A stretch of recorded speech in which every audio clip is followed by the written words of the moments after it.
Bonjour et bienvenue sur le podcast La Lanterne pour le 11e épisode. Aujourd'hui, nous continuons avec Alain qui nous parlera de sujets importants comme l'amour, les relations humaines, la discipline et d'autres sujets. Je vous souhaite une bonne écoute.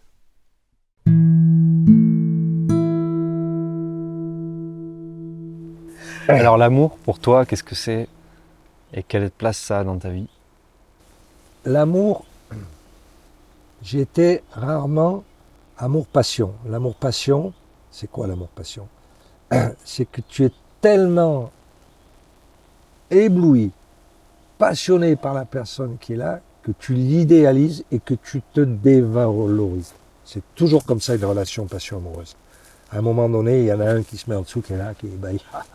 Et c'est beau, c'est extraordinaire, mais après c'est des souffrances. Et après, tu as l'amour-raison ou l'amour-liberté, l'amour-respect. Moi, je suis plus sûr là-dedans. Je respecte. J'enlève pas la liberté de l'autre. Je respecte sa liberté. Et cette relation-là, moi, j'appelle ça, je suis bien heureux. Alors, je veux pas enlever le mot amoureux parce qu'il y a des femmes, le mot amoureux, mais je ne saurais pas trouver un autre nom que bienheureux. Moi, je suis bien heureux. En général, j'ai été bien heureux avec les compagnes que j'ai eues. J'ai eu une fois un amour-passion et ça a été difficile, bien sûr, dans la séparation. Que l'amour bienheureux, bon, c'est souvent moi qui suis parti, donc c'est plus facile quand c'est toi qui pars. Mais voilà. Et après, je suis toujours là-dedans. C'est-à-dire que quand moi j'ai fini une relation, elle est plus là parce que je suis dans le présent. Donc c'est pas une relation qui va me peser sur les épaules, qui va me prendre la tête en me disant ouais mais j'aurais dû dire ça, j'aurais dû faire ça. C'est dommage, on était heureux finalement, j'ai déconné. Non, je suis parti sur autre chose, je suis dans le présent. Et puis je pense même pas à la remplacer. Ça se passe naturellement parce qu'à un moment donné, tu rencontres quelqu'un et puis voilà, il y a quelque chose qui se passe.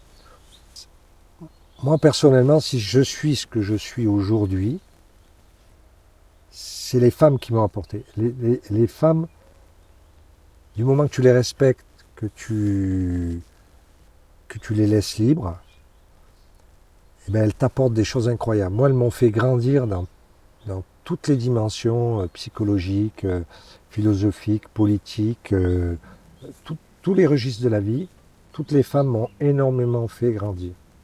À condition que tu sois à l'écoute et à l'enregistrement, que tu le rentres dans ton cerveau, et elles ont des choses passionnantes parce que c'est pas l'envers de nous ni le contraire, c'est un complément. Mais si tu n'as pas ce complément, tu es une moitié. Si tu as l'autre complément, tu es un tout. Et ce tout, il est avec l'autre.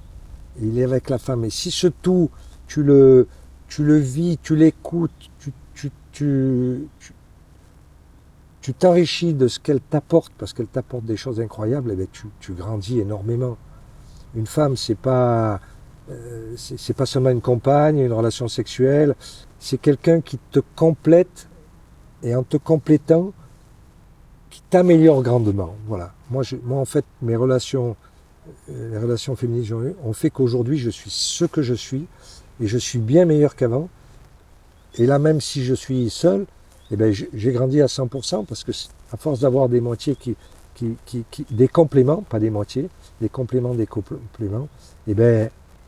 voilà, je suis certainement plus beau, quand je parle plus beau dans ma façon d'être, dans ma façon de penser, ouais, dans mon regard, dans mon sourire, parce que elle t'envoie un miroir. Et ce miroir, il est toujours positif. Si toi, tu envoies un miroir positif, tu reçois toujours du positif. Donc si tu es avec une compagne et que compagne, c'est accompagner. Ça vient de là aussi. Qu'elle t'accompagne et que tu l'accompagnes, c'est vraiment un beau parcours. Et aujourd'hui, tu as quelques cheveux gris. Ouais. t'as pris quelques années dans ta vie. De ton point de vue qui est le tien actuellement, quand tu regardes toi jeune, quand tu étais jeune, euh, quelles sont les choses que tu croyais à l'époque qui étaient importantes et qu'aujourd'hui, avec le recul, tu te rends compte que finalement, c'était pas si important?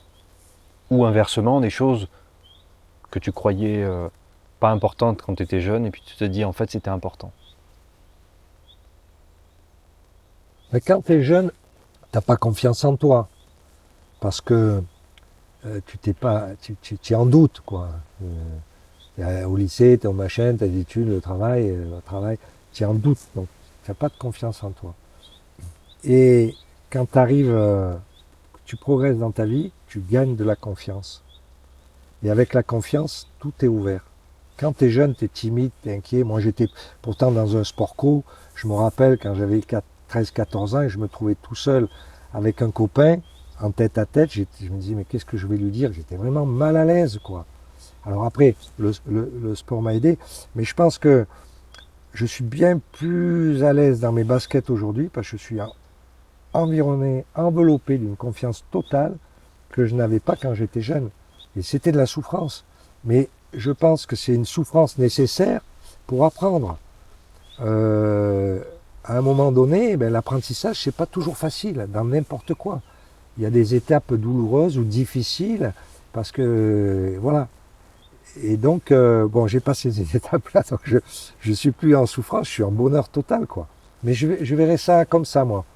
Après, on revient sur le départ. Moi, je suis arrivé, en grandissant, à vivre dans le présent. Et c'est ça qui a fait mon bonheur. Alors que quand j'étais jeune, j'étais dans le passé, dans le futur, j'étais tout le temps. Mais je n'étais jamais là quand il fallait, parce que tu n'es jamais là, puis tu n'es pas jamais dans le présent. Comment tu vis si finalement tu te déplaces et puis que tu n'es pas là, tu es ailleurs ou tu es avant? Il y a le truc qui ne fonctionne pas. Donc c'est le présent, honnêtement, c'est l'apprentissage de vivre et le lâcher prise. Pour être dans le présent, il faut lâcher prise. Si tu lâches pas prise, ben, tu es dans le futur ou tu es dans le passé. Oui, mais il y a ça qui ne va pas. Demain, qu'est-ce que je vais faire? Quand tu lâches prise, tout va bien. Je bois un coup, à votre santé. Dans le monde actuel qui est très virtuel, très connecté, où les gens vivent dans un monde qui n'est pas vraiment le monde réel, surtout les jeunes, de plus en plus, qu'est-ce que tu aurais à dire à ces jeunes-là pour aller plus dans le sens du moment présent? Alors, ce que j'aurais à dire, moi, et ce que je dis, moi, à des copains qui parlent des jeunes en disant c'est toujours dans leur écran, je leur dis à mes copains, qu'est-ce que vous feriez si vous aviez leur âge? Ben, si vous feriez comme eux. Comme nous, on a fait quand on était jeunes, on écoutait Sylvie Vartan, les parents, ils nous trouvaient jobby parce qu'ils allaient au bal et nous, on allait en boîte de nuit, quoi. C'était un monde et ils comprenaient rien, quoi. Mais c'est normal que jeunesse se fasse, mais il faut que jeunesse se passe. Donc, être rentré là-dedans, mais c'est normal, on t'y a mis, tu es pour rien, toi, le jeune. On t'a foutu des écrans, on t'a foutu des machins, ça rapporte du pognon à tout le monde, on te vend de la merde, et toi, tu n'as pas la capacité, quand tu es jeune, de faire encore les choix. Mais là, tu vas les faire, les choix, à un moment donné, parce que eh ben, tu en auras peut-être marre d'être isolé chez toi, de regarder les trucs, tu auras envie de voir, ou tu vas faire un voyage, ça va t'ouvrir sur la nature. Moi, je pense que la nature est un élément qui peut désintoxiquer, parce que je pense qu'il y a un problème d'être intoxiqué comme la drogue, à ces produits, mais qui sont des produits que, malheureusement, les jeunes, on vous les a fourgués, quoi. On vous les a fourgués parce que ça rapporte du pognon. Et seul, je pense, la nature, le repos, la balade, donc sortir de ce monde-là, rentrer sur le monde de la nature, il faut en profiter parce que ça ne sera pas toujours bien. Et ça peut être un dérivatif. Et après, bon, ben, y a pas, moi je ne juge pas, machin, la jeunesse, elle est la jeunesse actuelle. Et si à un moment donné vous sentez que vous étouffez dans ce monde virtuel, eh bien allez vers le réel. Le réel, c'est quoi? C'est ce qui vous entoure. Allez marcher, allez nager dans un lac, allez... Voilà. Et ça va vous allez découvrir, ça va vous dévoiler un autre horizon. Et peut-être que vous sortirez de ce truc infernal. Infernal. Alors, dans la vie qui vous est imposée, c'est pas vous qui l'avez choisi, non pas de naître, mais de naître dans un monde digital. Il y a beaucoup aussi de scènes pornographiques qui montrent des actes sexuels, des actes ou des actions sexuelles, etc., sans que vous ayez vous-même découvert encore le premier baiser ou les premières choses comme ça. Et c'est certainement quelque chose de dramatique. Moi, je vais vous raconter. La première fois que j'ai embrassé une fille, il y avait un jardin qui s'appelait La Pépinière à Gap. Et j'étais avec elle et je me disais, bon, comment on embrasse? Comment je vais faire ça, vous voyez? Et donc, j'ai dit, je compte jusqu'à 100. Et à 100, je l'embrasse. Donc, on marche, 97, 98, 99, 100. Bon, je dis, allez, on part pour 100. On a fait un autre tour. 100, là, j'ai dit quand même, il faut que je fasse quelque chose. Là, je l'ai embrassé. Et vous voyez, donc, il y avait quand même cette émotion, ce machin, cette découverte, cette peur, cette envie en même temps, mais avec une personne physique. Et ça, d'ailleurs, je me rappelle, ce chiffre 100, mais ça a été long, mais après, c'était tellement bien d'avoir réussi à embrasser sans savoir ce que c'était, quoi. Parce que c'est l'incertitude, tu sais pas où tu vas, c'est l'angoisse, quoi. Mais après, quand tu as réussi ça, c'est le bonheur. D'après toi, est-ce que le monde peut être rendu meilleur? Et si oui, qu'est-ce qui pourrait rendre le monde meilleur? Le monde, il serait meilleur s'il y avait une meilleure répartition des richesses. C'est-à-dire, je ne sais plus les chiffres, mais il paraît ils sont 20 ou 30 dans le monde à détenir la moitié de la fortune mondiale. Enfin, en gros, c'est ça. Donc, il y a quelque chose qui ne fonctionne pas. Mais je crois que malheureusement, c'est un système qui ne changera pas. Il n'y a qu'une chose qui peut changer les choses, c'est la révolution. Quand les gens seront dans la merde, la famine, la misère totale, il y aura peut-être un changement, mais ça sera un changement dû à un moment historique révolutionnaire. Il n'y a pas d'autre solution. Ce n'est pas les démocraties, les machins qui changeront le monde. Ça s'est toujours passé comme ça. Il faudra à un moment donné de la violence pour défendre sa vie, quoi. Les gens, quand vous êtes dos au mur, vous serez confrontés à la misère, à la faim, à la soif, parce qu'il y aura des problèmes d'eau. On va la donner à qui, l'eau, quand il n'y en aura plus? Et à ce moment-là, il y aura certainement une possibilité, mais elle se fera dans la violence. Si je reviens sur la notion du temps bien utilisé, du temps passé, etc., sur cette notion d'instant présent, il y a aussi une question de discipline, quelque part, de modération, au sens antique du terme, notamment d'éviter les excès. C'est-à-dire que quand on est dans le présent, on ne va pas tout gâcher en faisant un excès, au contraire, on ne va pas se restreindre. Alors, je te reprends là, juste sur ta question. Ouais. Tu peux être dans le présent et dans l'excès. C'est pas parce que tu es dans le présent que tu es dans la modération, ça n'a rien à voir. Si tu as envie, c'est l'envie. Il faut ou je veux. Le problème des écolos, il faut pas boire d'alcool, il faut manger des légumes, il faut. Et moi, je veux boire l'alcool. Donc il y a l'envie et la restriction. Parce qu'on est dans deux mondes où on réduit les gens et ne plus avoir d'envie. Leur mode, c'est, voilà, il faut que je mange tant de légumes, je pèse mes trucs, voilà, il faut que je boive tant de litres d'eau, il faut. Moi, je veux boire du pastis. Je veux faire du sport. Je veux faire de tout. Mais je ne veux pas me limiter. Parce que ils s'imposent des limites, les écolos. Alors, si tu bois tous les jours du pastis, bon, t'es un alcoolo, t'es plus un écolo. Mais moi, mon frère, il est ici, et moi, quand je rentre de rando, si c'est à l'apéro, je prends 3 pastis et tout, le lendemain, je repars, j'ai aucun problème. Parce que mon corps, il est habitué. Mais derrière, j'en vois. Donc, mais si tu veux, c'est ça. C'est ça que je trouve, c'est que le désir, il est comme strangulé, étranglé. Et on se donne une bonne conscience parce qu'on dit qu'on mange bien, qu'on vit bien, mais on n'a plus de désir, on n'a plus de plaisir. Alors on a un plaisir d'être ensemble entre écolos, de manger des légumes, d'avoir une mayonnaise, mais pas avec telle huile, pas avec tel truc, pas avec tel truc. Bon, voilà. Mais il faut faire comme ça. Moi, je veux vivre. Je veux boire un pastis quand je rentre de rando. Je veux faire du VTT. Je veux prendre une cuite. Je veux une copine. Mais il faut pas. Eux, c'est il faut. Il faut que je fasse attention à tout. Mais comment on peut vivre bien à ça? Alors, il y a la planète. Je suis d'accord. Le tri sélectif, je suis d'accord. On apporte notre micro particules à sauver la planète. Mais c'est pas parce que dans la poubelle, j'aurais mis un carton que je dois mettre là-bas et que je l'ai mis dans le carton que je suis coupable et que je suis malhonnête. Il faut arrêter les conneries. Les paquebots qui polluent tout, les avions qui polluent tout. Là, cet été, j'ai entendu, il va y avoir, je sais plus combien d'avions en plus. La pollution, elle est là. Donc, soyez modeste, il faut être modeste, il faut être humble.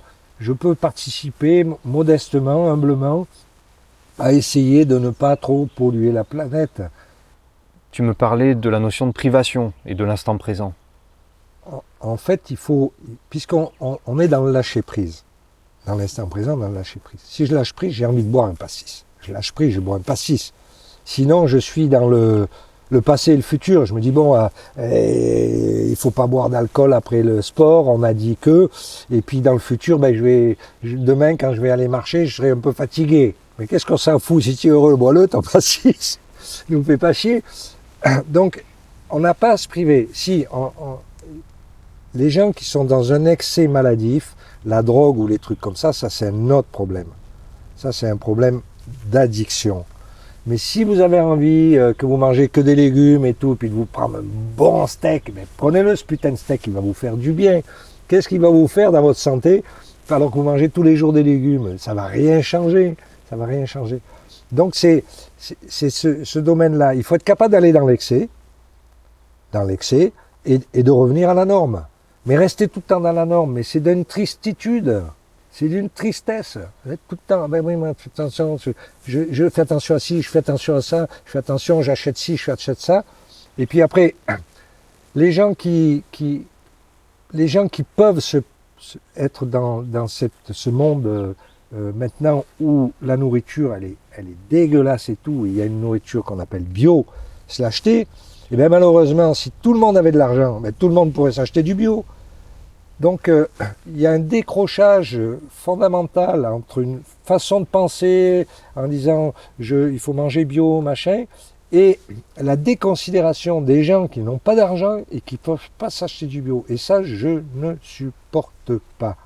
On est dans un monde avec des gens riches, des gens moyens, des gens très très pauvres, et malheureusement, il y a des gens de plus en plus pauvres. Et bien, il faut les respecter, ces gens-là. Il faut pas ils sont obligés de bouffer de la malbouffe. Vous n'êtes pas obligé de bouffer de la malbouffe parce que vous avez du pognon pour payer de la bonne bouffe. Comment on peut se faire d'un socle extraordinaire comme un grand dieu, l'écolo, le bio, et qu'il est là? Mais c'est un truc pour les riches.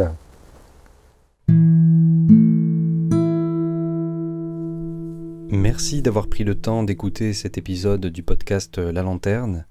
N'hésitez pas à revenir la semaine prochaine pour un autre épisode et aussi à partager celui-ci. Merci.